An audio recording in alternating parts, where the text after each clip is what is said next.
Stop it. When I've decided I'm going to hit the putt chip, clubs are in the cart or whatever, and the club, I'm not going to carry the whole bag up to the green. I'm just going to take all 3 clubs that I might hit a putt chip with. I'm going to walk up to the green with my 8-iron, my 50, and my 54. And then when I get up there, I'm going to see which shot I'm going to hit based on how far I got to carry the ball and how far I got to run.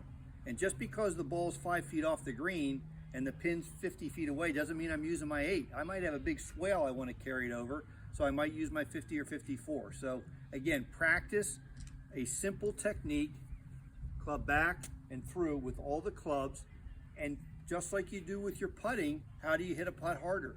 You just take it a little further back and hit it a little harder. That's all you do. How do you hit a putt harder? You hit it harder. You do the same thing this, hit it harder.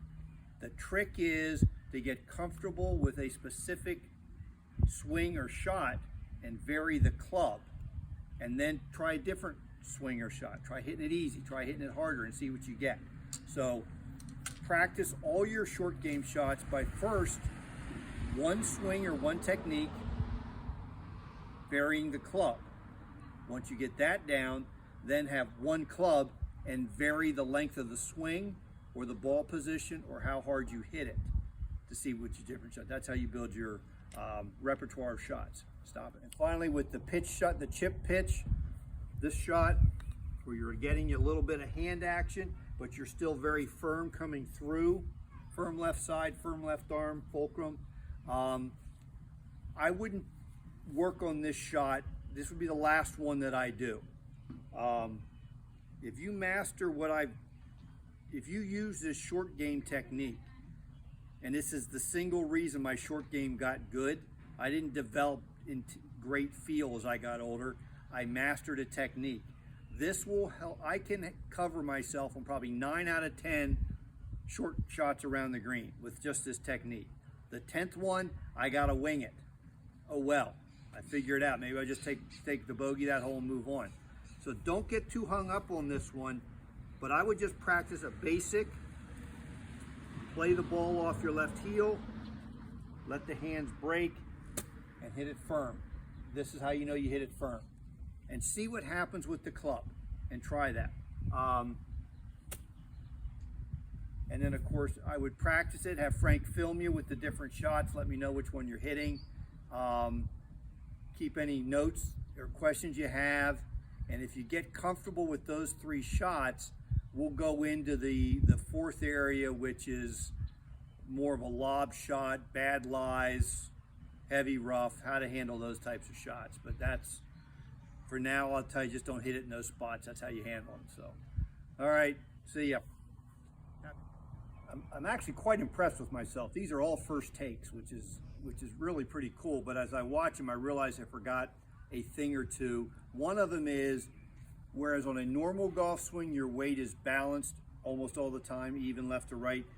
On the short game, your weight on normal short game shots, your weight tends to be a little left.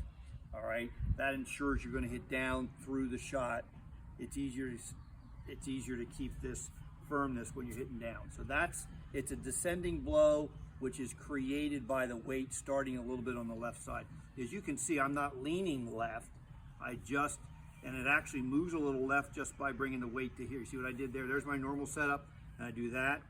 It's subtle, but I might be 60-40, 70-30 instead of 50-50. The other thing, just to give you an idea, if you do short side yourself, you got a bunker you got to get over. The 3rd shot, or the pitch shot, where you're shortening your swing, there's no reason why you just can't do that around the green. All right, there's no way you can hit the ball 15-20 yards just by doing that. All right, so that is going into the 4th shot. That gets a little hairy because you got a whole lot of action going on. It's a mini golf swing. Your hands are bending. You're flipping your hands underneath. But that's how you hit the shot, when you got to get the ball up in the air and you don't want it to run. And you're only going to hit that with, I would only use that with your sand wedge or 58. That's the only time you're going to do that. And you get a little, so. And I'll leave you with this mental thought. And I heard this years ago. Logical. If I gave you a tennis ball or baseball and I said, I want you to roll the ball, you're going to go like that. okay? You're gonna go like that. That's a nice low toss. If I tell you with an underhand toss, I want you to pitch the ball over that 10-foot wall in front of you, you're gonna go like that, right? You're gonna go like that. Golf's the same way.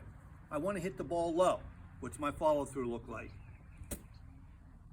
I wanna hit the ball high. What's my follow through look like? That's simple, okay? I wanna hit it low, I'm gonna follow through low. I wanna hit it high, I'm gonna follow through high. Not rocket science. Which goes back to, let me go back to the one thought I made to follow up with it. On the middle one of the two, the pitch shot, the chip pitch, where you're breaking your hands on the way back and doing this, my mental image is I want to hit a low shot. That's because I want to be firm, hit down and through. Because I have a 58 in my hand, it's going to pop up a little bit. So that's kind of the weird one because I'm thinking low technique, but the shot I'm hitting is going to be high. So that's the mind game you got to play with yourself sometime. Have fun with it. Let me know how it works. Give me a call or text me or film whatever you want to do. Have a good weekend. See ya.